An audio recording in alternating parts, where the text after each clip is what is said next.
You're listening to That Thing Called Inclusion, a podcast filled with the ramblings of a Northern Irish blind man and a wheelchair-using English woman. Join our disabled duo as they share their lived experiences of disability and working within the world of recruitment. Let's end the stigma together. Let's talk about that thing called inclusion. Okay, here we go. 5, 4, 3, 2, 1. And welcome to the latest episode of That Thing Called Inclusion. I am Fuchsia.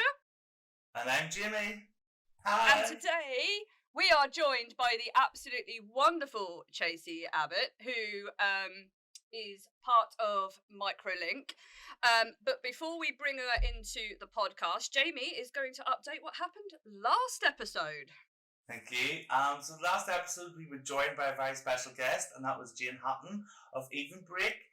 We discussed the job board on there that employers can use, that employers can sign up to, and how you, as a disabled job seeker, can get some support with CV writing, loads of different things on there, and most importantly, inclusive employers. And that was just a really extraordinary episode for our 10th anniversary episode. I don't know what the term is there, went off in a wee tail or flutter. But no, we've had a break as well, so apologies to our listeners. You've probably missed our wee beats on your YouTube or our voices on your Spotify. We have been taking a much needed break, aka work has been chaotic. Certainly has. I'm really excited for our guest today. So Tracey, do you want to introduce yourself to all our guests, or to all our audience, sorry? I'll introduce myself to everybody. I'm Tracey Abbott. Most people will know me from working at Business Disability Forum, and now I work for the fabulous NASA at Microlink, and I actually look at making recruitment accessible. So that's the end-to-end process, auditing it, telling them where they can advertise, and really sort of encouraging companies to make the adjustments into the recruitment process. Sounds absolutely fabulous. So basically auditing me. Yeah. What I do. So let's hope that I do a good job. So, Tracey, for those who don't know what Microlink is, could you just give us a little bit of a heads up of the company? Microlink have been around for 30 years in November. They were started by two very dyslexic gentlemen who worked within the DSA space, the Disabled Student Allowance space, helping students. And they've done about 200,000 of them, making adjustments for them within the learning environment. After the DSA, we started working with what we call workplace adjustments, and we've now been doing that for about 300,000 employees. So we actually remove the barriers in work. Wow, that's amazing. And as people, our listeners know, I do adjustments for the recruitment process for two clients. Keep forgetting not to mention their names. Don't mention their names. Everyone knows, because exactly. So obviously I've talked about what I do, Tracey, in this podcast, and touched base about what I offer as a service. So what do you offer as a service within Adjustment Sphere? Well, the company as a whole is basically based on assistive technology.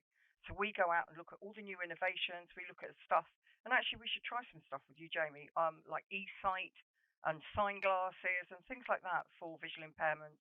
We look at some great phonic products for hearing impairments, and we really keep up to date with all the latest things to do with long COVID, the menopause and everything like that. But me specifically, I'm a new business stream within the organisation, and I'm working with our clients to make sure that they are writing job descriptions that don't say, we'd love to have a lady to be a secretary or a receptionist, and we'd like her to have a degree in XYZ, and we'd like this and we'd like that.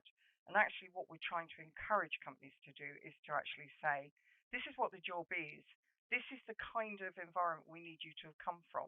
But you tell us what you can do and how you can apply your skills to our jobs. Love that approach. I think with job adverts particularly, people write them and they waffle. I think that's the part that always gets me. They waffle so much. It's like, you need to be able to do this, but you need to also be able to do the opposite, but you also need to be able to do it in between of those two things. 100%. And it's, I think one of the things working in recruitment, I think we get exposed to, Fuchsia, and yourself, Tracey, obviously, is there's so much support out there on how to write a good job advert, so there's really no excuse why businesses don't. And People really even on resent it, adverts. don't they? I think they find it like time. Same as writing Yeah. job descriptions. It's like one of those things that nobody wants to do. But the reality is, if you want to fill those roles, if you write a really good job description, if you find out really what that person's going to do, and then you write a really good job ad, guess what? You're going to fill the bloody job. You're going to make some money. Hurrah! 100%. I know you guys did an audit for my client. And they've changed things, and now they're working closely with Scope. So it does work if people come in and just give those companies, look, you're doing this all wrong. There's a simpler way of doing this. This is it. And that's what, Microlink and the British Disability Forum did for my client, was say, look, and now we're implementing the entire change, and Scope were like, oh, you're actually doing something. Okay, well, we're going to work with you then. So and then it's a chain event, isn't it? It's so exciting. That's the wonderful work that you guys What's do. the level at the moment? Something like 1.4 million jobs that are vacant. Now, they're not all, IT. They range from, actually, the most common one is lorry drivers over IT at the moment. If you look at that, if you look at the stats. But there's a real shortage of talent. There's the Great Resignation going on, partly because people aren't making adjustments within the workplace. 80% of us, we're all slightly wonky on this call, let's be honest. I've got non-visible wonks. Jamie, yours are non-visible, and Fuchsia's, yours are non-visible. You can't see that you use a wheelchair, and nobody knows that I'm diabetic, and you can probably see a cut across my throat, actually. That's me being melodramatic. Oh, thyroid. Mental health, all those good things that go in, and menopause. Chuck that in for a giggle. Whee! Yeah, absolutely. And I tell you what, you combine that with high blood sugars, and suddenly you're having hot flushes all day long. But the thing is that 80% of us are going to, with age-related disabilities, so within our working career, 80% of us are just going to fall off the edge of the cliff health-wise. So if companies aren't making the adjustments right for their colleagues as they've got now, and they're not making them right for candidates coming through the process, they're never going to recruit the right people. They're never going to get the talent in that they need, and suddenly things are going to start grinding to a halt. And when we talk of adjustments, I'm conscious that some of our listeners maybe aren't actually aware of what an adjustment is, or maybe some businesses are. Do you want to tell us, Tracey and Fuchsia, what adjustments are? There is a legal phrase that's called a reasonable adjustment. And we've touched upon this before, Jamie, I know, just in terms of what is deemed as reasonable. Well, there is legal testing for it, but the bottom line is we don't ever want clients to get to the point that they have to go to court to say, Jamie, you're a visually impaired person. Is it reasonable that we spend £5,000 on a piece of kit that enables you to see? Because a court is going to turn around and say you work for a multi-global company that produces millions of pounds of profit because you're damn good at what you do. Of course it's bloody reasonable. Go and pay the money. So we try and say that's kind of what happens. The only time things might be deemed unreasonable in, again, a legal sense is, and I've seen this happen before, particularly in IT. If you take on somebody, and I'm using you as an example, Jamie, a visually impaired person who goes into a company, it could be a big consultancy, it could be a bank, wherever it is. If they need to use something like JAWS, which is an assistive technology that's a screen reader for people who are visually impaired, that it might not be compatible with the existing IT systems. Now, that could be deemed as unreasonable because it could cost hundreds of thousands of pounds to make the adjustments. However, and I've been in that situation. Have you really? Yeah, I've been in that situation multiple times, particularly in contact centres, and it was the loop that I was in. Contact centres were the easier job to get, so I would go in, and a lot of their systems internal the overlay wouldn't work. There was just no compatibility, and sometimes when it actually did work, the JAWS didn't work properly. It would just read out random things. It wasn't actually me selected. So, yeah, your example is very true for a lot of people, I think. It's happened. I've seen it happen where individuals have gone into a company with the best will in the world. You know what it's like. Your MD or your sales director goes to a fancy glitzy dinner, or not recently because of COVID, but that's what used to happen. They'd sit next to a bright young graduate and think, you are the dog's danglies. Look at you. You're great. You've overcome so much in your life. You're really inspiring. I love it. Let's employ you. They don't tell HR. They don't tell IT. The guy turns up on a Monday morning, starts working, and everybody goes, well, crikey, We've not prepared the way. We haven't done the bit that you do, Fuchsia.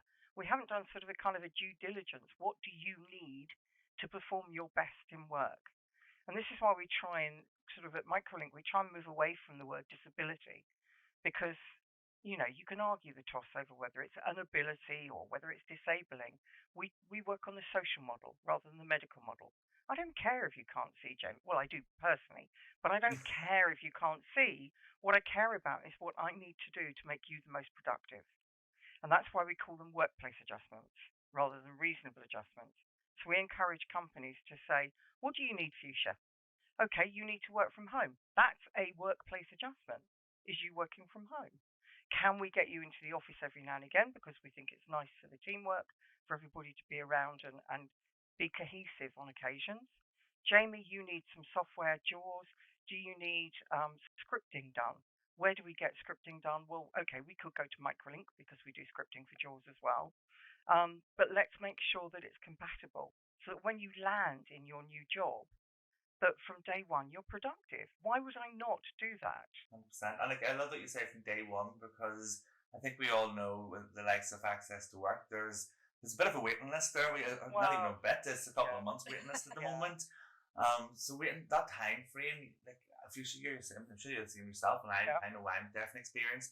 Like your mental health is ruined when you're waiting for your adjustments. You struggle physically. It's a real shame because Access to Work, for people who don't know, is a government fund for individuals. So individuals, when they apply, and again, if you've got the right recruitment process, as the person starts with you or accepts the job, what you say to them is, do you need any adjustments, which is what you do, Fuchsia, and you then guide them into applying for a grant from Access to Work. So the equipment is actually yours. It doesn't belong to your firm. It's actually yours. But unfortunately, the assessments for those take quite a while. And at the moment, I mean, where are we now? We're the 7th of July. They're about on the 14th or 15th of February. So there is a huge backlog. And that's partly because of COVID. It's partly because the demand has increased. It's partly because of a lack of funding, etc. But they are trying their absolute damnedest to help everybody as quickly as they can.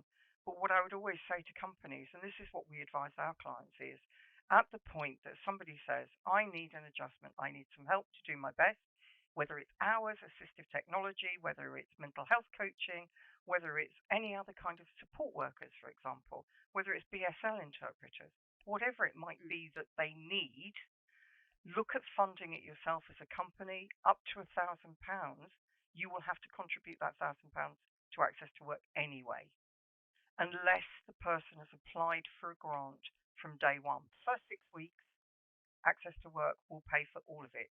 And for communication... See, I didn't even know that. Yeah, so it's really important, excuse me, to get your process right so you can actually get them to apply when they start. And that's what we're trying to do with my client, aren't we, with Microlink. We're trying to move it through so that what I do ties in with Microlink, so there's no drop-off. And then it's a smooth process with a passport, hopefully. Well, the great thing is that we can design a landing page. We do landing pages for our clients when we're doing workplace adjustments, so that new people who are starting or existing colleagues, they've got different landing tiles on a like a web shop page that they can all access. And we're trying to work out with your client, Fuchsia, an actual landing tile for brand new starters. So they can say, I'm starting in 4 weeks. This is what I think I need, but can I have a chat with you just to check? Because again, let's face it, we know our own selves, we know our own disabilities, but do we necessarily know what adjustments we need to do the jobs we're going to do? No, not always, no. You don't always know if you're going to be office-based, home-based, hybrid. Are you making adjustments both at home? Because they should match the ones that you've got at work. Have you got things like personal evacuation plans? Fuchsia, go. Have you got one in your house? In my house? Yeah. It's dive through the front door or through the window. Right, grab the cans, go.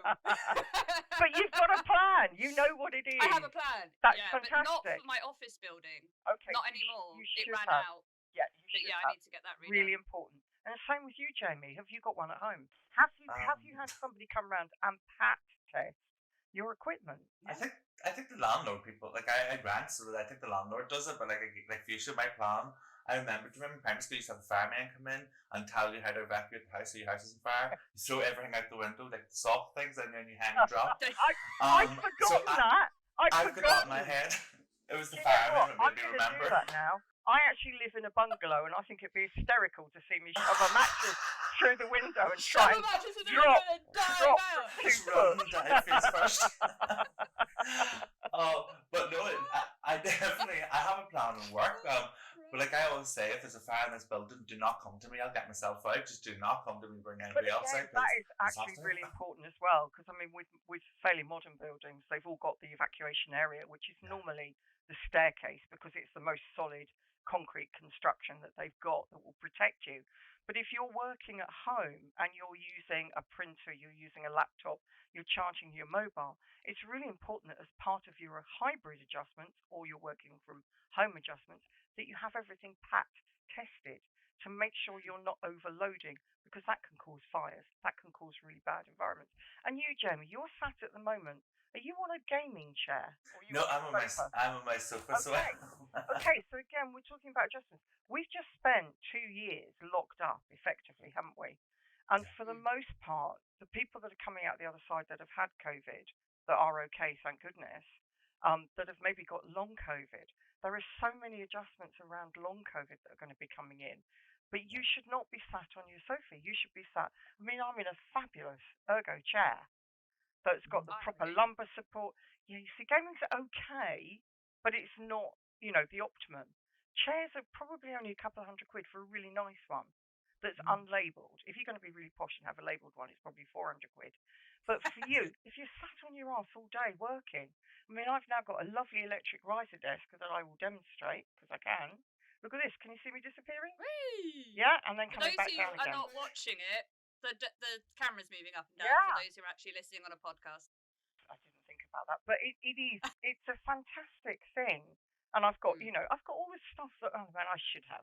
We work for an assistive technology company, but it made me realise I was on my kitchen chair, wooden kitchen chair, with no padding, no cushion, really uncomfortable. And guess what? Musculoskeletal issues are something like 66% of all the adjustments that need to be made for people are musculoskeletal. So get it right, get the chairs right, keep your workforce happy and healthy. I can remember when I first started working from home trying to get adjustments. I just brought my 2 monitors from the office, one under each arm. I was like, sweet, this is all I need. And I sat on my table, like my table then was a wee glass kitchen one. One of the ones when you move into your house, you need a table from ASAP, you go to Argus. So it was one of the Argus weight jobs.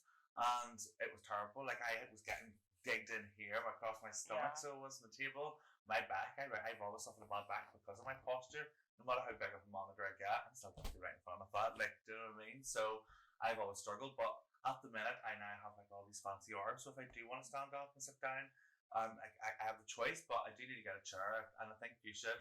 Gaming chairs, I have one too, but I already got it from my Xbox, so when somebody shoots at me in the game, the whole thing vibrates. It feels like you're okay, that's probably not a good idea. It's great. It feels like you're at one of those amusement rides. That's amazing. Back to adjustments then. So this term reasonable, obviously when you're talking with law, that's where the reasonable and unreasonable comes in. What is your view, Tracey, on companies using the word reasonable adjustments? And I do that in inverted commas. Yeah. I mean, I would encourage every company to use workplace adjustments or just adjustments. Because, I mean, it's interesting. If you talk to certain companies that say, well, we don't have any disabled people working for us, I mean, that's complete nonsense to start off with. Yeah. I mean, you're looking at, on average, 20% of anybody's workforce is going to be disabled. I mean, okay, you get pockets of areas like maybe traders, although they're all, I was about to say potentially addicts, but that's probably quite rude, but it's probably true. If you're looking at younger type environments, so maybe estate agents, for example, they tend to be quite a younger bunch of people, there will be less adjustments made because nothing has fallen off them yet. But it comes to all of us. And what we want to encourage companies to do is to literally look at the impact that somebody's long-term health condition or disability has on them doing the job. If I go into, I mean, you talked about gaming. If you're a gaming writer, she says, I don't know what you call them, developer. A gaming developer, right. Yeah. You need bigger screens, bigger monitors to see what's going on. You might need 2 or 3, as you've just discussed, Jamie. You wouldn't think twice about providing somebody with a 40-inch monitor to do their job because that's what their job is. So why would it be any different to producing a 40-inch monitor for Jamie so that he can see because he's visually impaired? It's taking the disability out and it's looking at what the impact is on the job. Now, if you think about all of us being a little bit wonky in different ways, most of us aren't going to tell employers. Why would I go to an employer and say, I've got diabetes, I've got a heart condition, I've got this, I've got that, I've got the other? Because I think it's going to devalue me as a candidate. And it's my own personal business. It's nothing to do with you, as far as I'm concerned. I tell people personally, as you two do, which is amazing that you've got disabilities, because it really shows up as a leadership quality. You are standing up front and centre, or in your case, Fuchsia sitting down front and centre. On my throne. On your throne, of course, looking fabulous. But you're actually saying to people, yes, I've got a disability, so effing what? Yeah. Just make the adjustments that I need. I'm a fabulous talent. I can do this for you, but I need you to do that for me.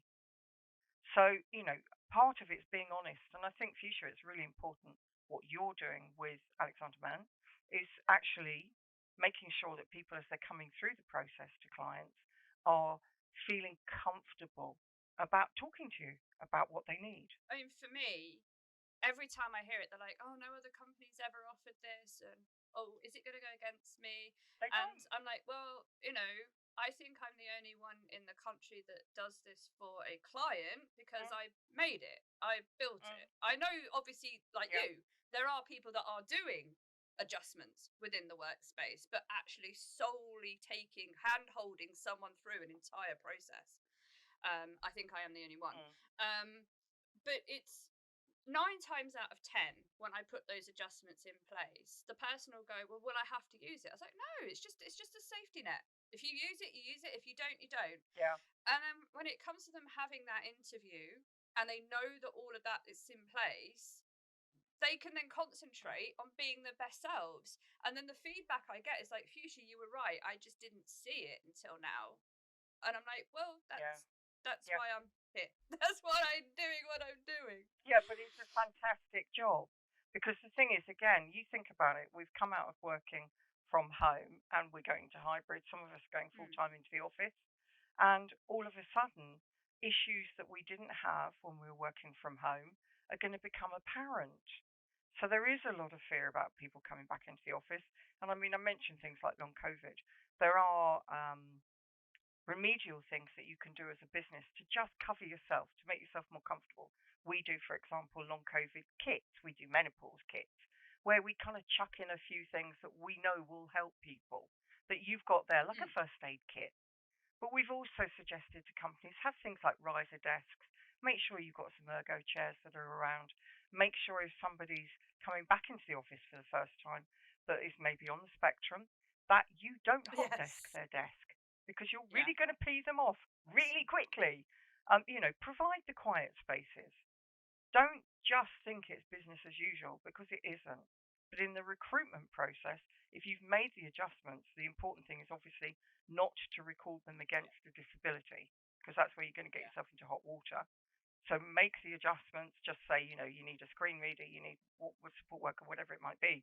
Don't say you need it, because carry it through into each interview, carry it through onto the onboarding, because again, I've seen companies do mass onboarding, and that's before the pandemic, but people are starting to go back to having, there's welcome days where they gather, the execs, and they've got the VPs in there, and you might have up to 200 people.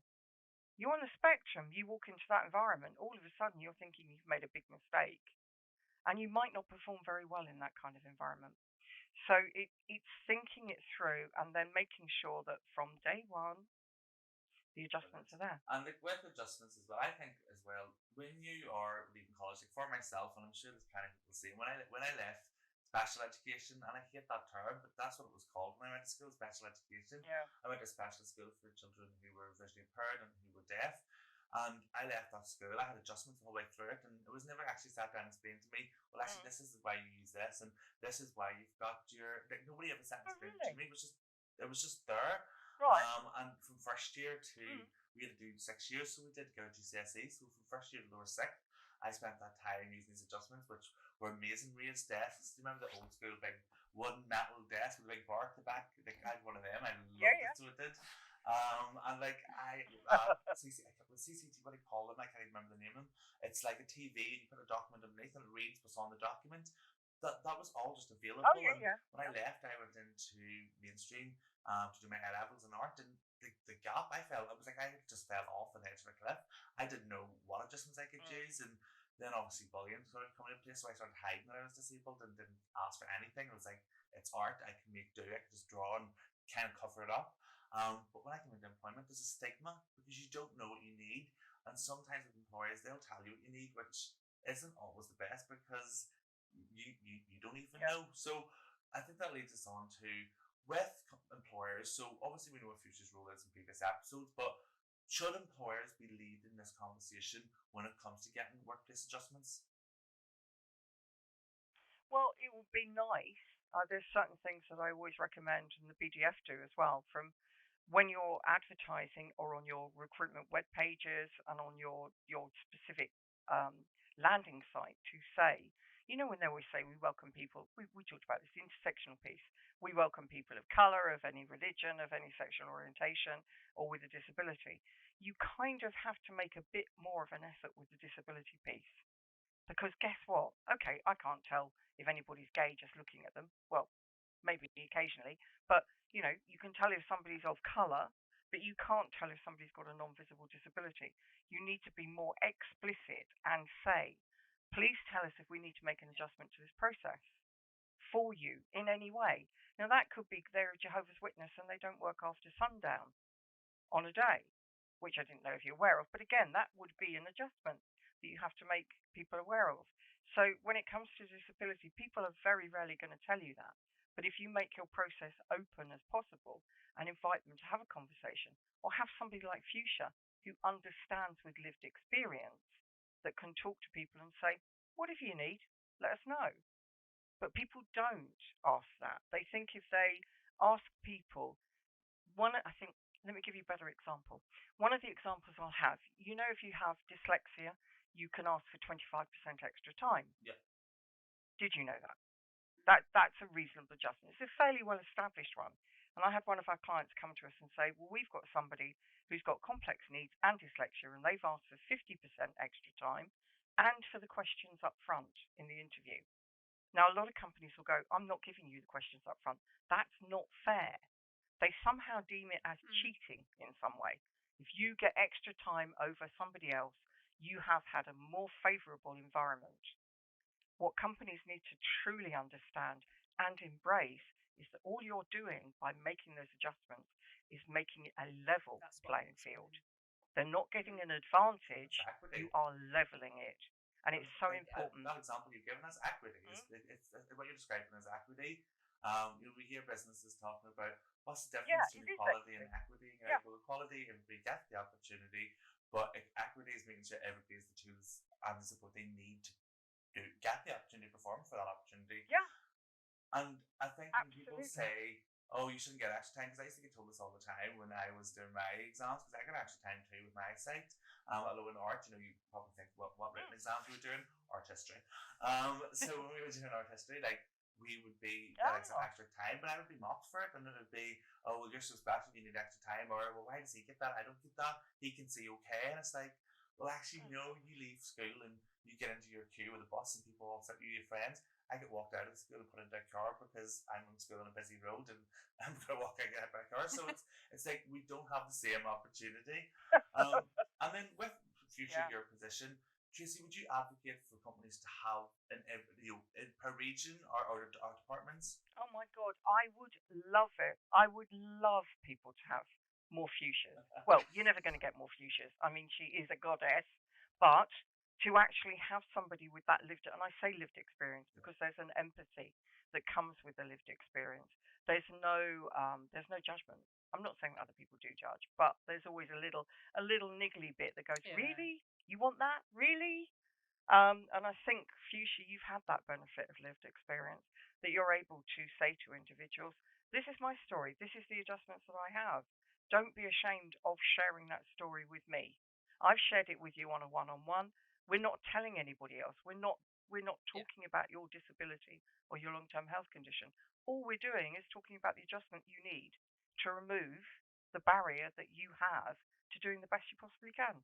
Why would you not want everybody to But succeed that and was do a the best big they can? thing with the It's simple as companies, that. though, because for a long time they kept asking, why are we doing this? What's that person's disability? I need to know. I was like, you don't effing need to know a Yeah. single fucking thing. Do not ask that of me again. Absolutely. And they were really Yeah. shocked. Well done. And I was like, would you like me to say, how big your ding dong is? There's a legal and You know, reputational you risk. wouldn't ask what, Well, I'd quite like that. you wouldn't ask what someone's bra size is. So why the chuffing hell are you asking what someone's disability is? It's a legal and reputational risk, because if you do take a note of what if you said, okay, well, we had to make these adjustments because Tracey's got diabetes, for example, and then I didn't get the job, I could say to you, I didn't get the job because you know I had diabetes. You were disability discrimination. So let's just take that argument away, provide what the person needs. And let's face it, most of these adjustments, we're talking a couple of £100 top. And the stuff I do usually. is free. And what we're trying to... Well, there you go. I mean, this is the thing. You talk to the people like Chris Holloway from PwC. You talk to Michael Vermeersch from Microsoft. Yeah. These guys are evangelists about the accessibility features on the software you already have. So you're not paying extra. And the brilliant thing is, you often find things like speech to text like Dragon, which I use. It, yeah. I don't know whether you use it at all, Jamie. I love it. Yeah. But it was actually designed for people who were dyslexic to start off with. And now you've got lawyers, solicitors, legal people, and everybody using it. Easy. Because guess what? It's you don't easier. Need to type. I just sit back with a cup of tea and go, hello, computer. And then just start typing what I need to do. Thank God it doesn't get back to me and go, hi, let's play war game. Because then that would really freak me out. Oh, and for our younger audience that doesn't understand what war game is, don't watch it. It's the end of times. Basically, it's a computer that tries to destroy the world by playing a game with a boy. The 80s was a wild time. It was amazing. Oh, but it certainly was. That was certainly was. But I was actually leading into something, that those movies in the 80s, because that's when Dragon was designed, it was AI, right? AI was trying to make everything better, and instead of typing stuff, you could talk to a computer and it would talk back to you. So although I was making a joke about War Games, the film, it's actually quite an important piece of what I would say cultural relevance, that in the 80s they were like, oh, well, we're pushing technology, the birth of the internet. Okay, it wasn't public available in the 80s, but the birth of the internet happened then, and assistive technologies were being made. And I used Dragon in school in the very early 90s when it first came out. I think I was like, I don't know if I was on a pilot, but but it was maybe, but it was in primary school that I had it. So very early 90s, about 94, 95. Obviously we didn't have the internet then, but but then, like I said, it was designed for dyslexics, right? Because the person who built it was dyslexic, and they were just fed up with having to type everything or dictate to their office PA or whatever. So they built this system. I mean, that could be urban legend. It could be true. I don't know. Okay. But and then now, like you say, everyone uses it, and the more people use it, the cheaper it's going to get, because Dragon is horrendously expensive. I can't afford to buy it. But that's the it's problem. 500 odd quid. That's the problem with adjustments, though. I actually seen something on LinkedIn today about it. 1 in 10 people can't afford to have their own adjustments. They get them through work, and then majority of the time you leave work and you lose your adjustments, and then you're left back to square one, and you're wondering, oh, wait a second, this model that I was using for this, it's difficult. Okay. Well, there are two things, Jamie, that are happening at the moment, and we've worked with the DWP and Access to Work team to actually bring this about, and I worked with them when I was at Business Disability Forum as well, to actually create, and there are a few around, passports, so that people can actually have a passport with them. We're trying to avoid the inevitable yellow star on the jacket environment, but when you change jobs, you take your adjustments with you. So they are yours. They have been granted to you by the government fund. And it's one of those things, certainly what we're looking at with your client that we can't mention that I nearly did. What we're looking at with them is where they've got people going around to Yeah. different offices and different buildings globally, that they have a Yeah. global passport. So when they disappear off and they go to Kuala Lumpur to go and look at the investment management opportunities out there, they've got everything that goes with them. So they've got mobile adjustments and they've got a list of what they need. And nobody goes, oh, well, you're a cripple, you need this. There's none of that derogatory terms. It's all, oh, this is part and parcel of having you. Welcome on board, and thank you for coming to Kuala Lumpur. And here you Yes. go. These are your adjustments. But you're right in terms of trying to find. If you're going to work for a company and they don't make adjustments for you, I'd really question whether you should Like be if working you're for a that job company. seeker or somebody who's just started employment and the company's not offering you adjustments, get out, get out. And like one thing for me is in AMS, when I have people emailing me for internal TA, they probably think this boy has asked me too many times, do I need any support? And it's because on our external applications, we have it on there, do you need support? There's an email there to email us. When you come through to our little talent pool, if anyone doesn't know, that's just where everybody comes through when you apply for a job.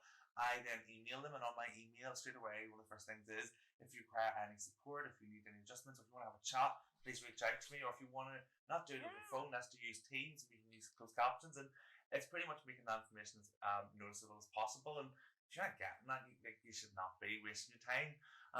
But I am conscious of time. I did want to ask you another follow-up question, Tracey, and this one's for our listeners who maybe aren't aware of what adjustments they're entitled to, what adjustments maybe work for them.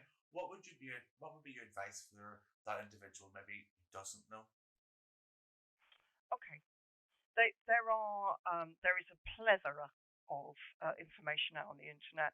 Obviously, the guys at Access to Work will give you a free assessment. The challenge with the assessments that I've seen done through that, and having been through the process myself, is that you kind of get a shopping list. So the danger is, Jamie, you're blind, I'm wonky, Fuchsia, you use a wheelchair, therefore you need X, Y, Z. You need to know the basis of what barriers there are to the individual job you have. You need to understand your own limitations and what you need, and you need to be honest about it. So for me, one of my soft adjustments will be, maybe about 4 o'clock, I might have a 20-minute snoo, and I'll put that in my diary. It's not a hard adjustment, but blimey, I'm quite tired by then. So, I need to have a snoo. But to your point, Jamie, it really is, it's understanding what's out there, what the innovations are, linking it to what your barriers are. So if you're a visually impaired person, look at the Google glasses that are going to come out. Would they work? Look at things like eSight. Will it work? Or CAM. Talk to somebody at Microlink. We won't give you a full assessment because obviously we charge for that. But we'll often say, well, look, this is a common adjustment. But what you sometimes get is you will get a shopping list. So to give you an example, an average case management, so that's you phoning me, not me specifically, but you phoning Microlink, spending an hour and a half on the phone, talking about what you do for work and how your disability impacts on that, and then getting the adjustments done, and then getting the follow-up, and then making sure that they're in, that you're trained, that everything's done, and then maybe a month later, how did you get on? Are they working for you? Would all work out at less than £1,000, and that's what your company would be paying. That's less than £1,000. The only time it goes above that is when you've got somebody with complex needs that may need a support worker. And that's where we always say to people, look, if you need a support worker, for goodness sake, go to Access to Work, because they will completely fund that. But again, beware, because what we're trying to do at Microlink is build up a bank of support workers, because I am sick to death of seeing people charge £80, £90 for something that should be £40, £30. There's a great new charity, I don't know whether you've seen it, called Travel Hands. If you haven't seen it, they're in London, they're just starting up, and they're actually looking at getting people who are volunteers to help individuals, particularly visually impaired individuals, to get to work, to get to the dentist, to get to the doctors. So you physically got somebody like a human Uber that goes with you. So it's kind of watch on LinkedIn, have a look what's going on, follow what Jamie posts, for goodness sake. I mean, Jamie, you're right ahead of the game of what's coming out, what's going on. Get involved and ask people. He is a media whore. He is. But It is, but it's great that you do, Jamie. I spoke to somebody the other day. Texted somebody the other day who's an optometrist who had posted about his. I'm not going to say what it is because it identifies him, but he hadn't used camel case. Camel case, for those of you who don't know, if you haven't been reading Jamie's, you should be. It's where you've got the hashtags. Every single word should come with a capital letter. Because if you don't, screen readers just go the letters and they will read them. Yeah, which is just awful. So, it's such a simple, polite thing to do. And this optometrist who deals with visually impaired people hadn't done it. So, it was nice to just drop him a quick line and say, I don't know if you're aware, but if you could do this, it would be great. So we all need to kind of educate each other and be very open, as the three of us are, about what we need, what we do, and what people do for us There's to no make our better life time better. to be doing it because July is Disability Pride Month, and a lot of people don't even know what it is. Isn't So it? for anyone who doesn't know, it was started 30 years ago. Sorry, 32 years ago in 1990 when the American Disability Act was signed by the then president was George Bush was the president back then. He signed it. There was a Yeah. parade in Boston. I can't say this word, but I'm going to try. Massachusetts. I can't say it. Massachusetts. There we go. So in Massachusetts. Boston, Yay! Massachusetts, Woo! and essentially they had that parade, and that was the first Disability Pride. And over the years, places and cities across the US started to celebrate, but it started becoming bigger, and companies started recognizing it, charities and NGOs started recognizing it, and individuals started sharing their experience. So it started becoming global. But we do see an increase of people starting to push out stockpile images of disability and using non-camel case hashtags. And one of my things I've noticed is the people who are talking about it, there's very few actually using the accessible flag, because the flag for it was actually changed in recent years, because the previous flag was almost almost zigzaggy, but because it was inaccessible to some people and was triggering to some people, so it was changed down to a smooth cut across the page. And we'll post it on the website, but essentially people are using inaccessible content to celebrate this. And then the bigger businesses aren't doing anything. Nobody's speaking about it. There's no, we support this. There's no celebs coming out. There's no businesses releasing video content. And even when they do, there's no closed captions just saying. And it's like, what's going on? This is July. Like, let's give a platform to this. Let's give power to this. And lift up those voices on LinkedIn, on Twitter, who are sharing their lived experience, because it takes a lot to spill your guts out. And I've seen people who shared really deep stories and only get maybe 1 or 2 reactions, and then like, this person's just let their soul out to the world to see, and there's power in it. They just told you how to overcome an obstacle or a barrier they faced. It's so interesting to see, isn't it? Because I went to a meeting up in Portcullis House recently, and it was a fabulous session that Shaw Trust were running, and it was talking to individuals with disabilities and how we can get government to do more. But it was interesting that they felt, I say they because I felt separated from them. I see what companies are doing, because we're dealing with 40, 50 companies. I've got another 40, 50 want to work with us to say, let's make it better for people. Let's get more talent in. Let's not lose the talent that we've already got by not making adjustments. Let's make sure our physical accessibility is right on buildings, because people forget that. Come for an interview, but you can't get through the door. Make sure your websites are accessible. Look at the health and well-being of your individuals. You might have mental health care, but are you actually joining up the dots with your OC Health and your EAPs and everything else to make sure you're not paying twice or 3 times, or just missing out completely? But companies are doing so much, and the group that I was with were basically saying, we need to start suing big business because they're not doing enough. They're not doing enough quickly enough. They're not doing enough visibly enough. But they are doing quite a lot. I don't know if the two of you watch Stranger Things. I know future you do. Do you know that song, Kate Bush, Running Up That Hill? I've decided Running Up That Hill is the path of disability inclusion, because I don't know about the two of yous. I could not run up a hill. It would kill me. I would do it if I had to, but it's a struggle. Down it. It is, do you know what I mean? And there is points that you'll fall and you'll roll back down and get back up and try to go, and that's what disability inclusion is. It's Kate Bush is running up the hill. And it's because there'll be times when you just want to scream. I personally, I feel like I wear this hat where I'm like, yes, we do really well, but will I be the first to say that we are the best at what we do? No. There's companies out there who do amazing. There's other companies who are doing nothing. But I think that I have a hat where I take on and put off, because I can see there's not enough being done about it. Disability Pride Month for me is the biggest one, because last month the rainbow logos are everywhere. We were talking about it, LGBT staff, we were uplifting them. But at what point in the year, apart from one day when companies decide to stockpile images of disability to talk about International Day of Persons with Disability, what day or what month of the year are you giving us to say, right, let's take a recap, where have we been, where are we going, are we listening, are we empowering, right, this is our plan for the next year, how we're supporting.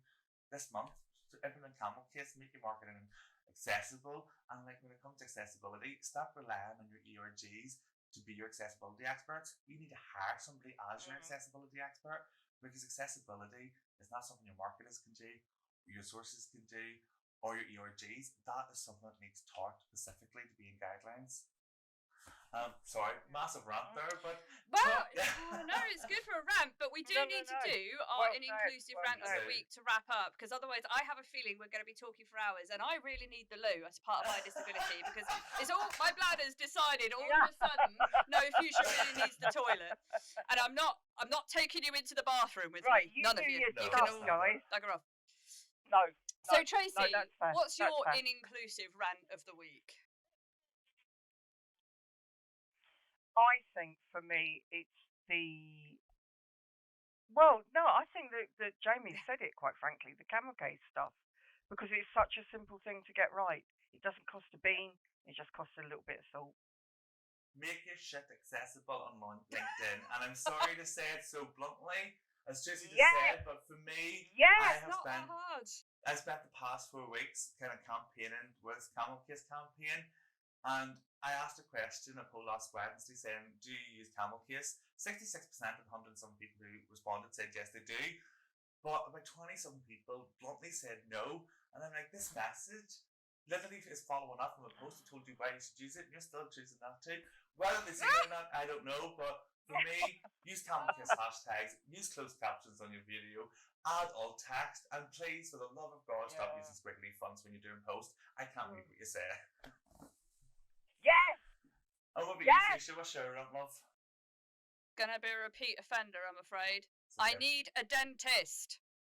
If anyone knows of a wheelchair accessible dentist in West Sussex, please let me know, because I live 2 minutes from a dentist. Fuchsia, and I can't get in. Where do you live? I can't actually say. Yeah, you I'm sort that out after. I'm by Gatwick. Yeah. I'm by Tell Gatwick. me afterwards. Oh, because I'm down in. Oh, we're not that far away from each other then. There might be some videos I can recommend.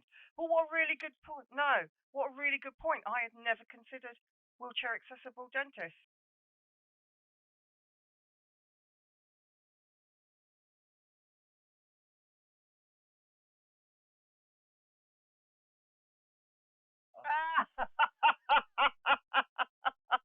Good for you, girl. Let's find you a dentist. Podcast, but I need a dentist. This was your first rant. I'm pretty sure when we did episode 1 of this podcast back in February, you were trying to find a dentist then. It is now July. Can someone please help her find a dentist? I'm 37 with a collagen problem. These teeth are not going to last forever. Tracey, you may go round with a pair of pliers if something goes wrong with her teeth and just rip it out for her. But listen, Tracey, we would love to have you back again in the future. There's such a conversation around adjustments. Oh, it would be lovely. You are absolutely fabulous. Thank you so much for joining us in that thing called inclusion. You are more than welcome. Oh, wow. Lovely talking to you two guys. That's Thank us you. from me. You've been listening to That Thing Called Inclusion. Don't forget to like, subscribe, and leave us a review. Check out our website, www.thatthingcalledInclusion.com, for transcripts of each episode, or on YouTube for video and closed captions. Or check out our socials at That Inclusion. If you'd like to join us on the show as a guest speaker or advocate organization, then please drop us an email at info@thatthingcalledInclusion.com. Until next time, stay inclusive.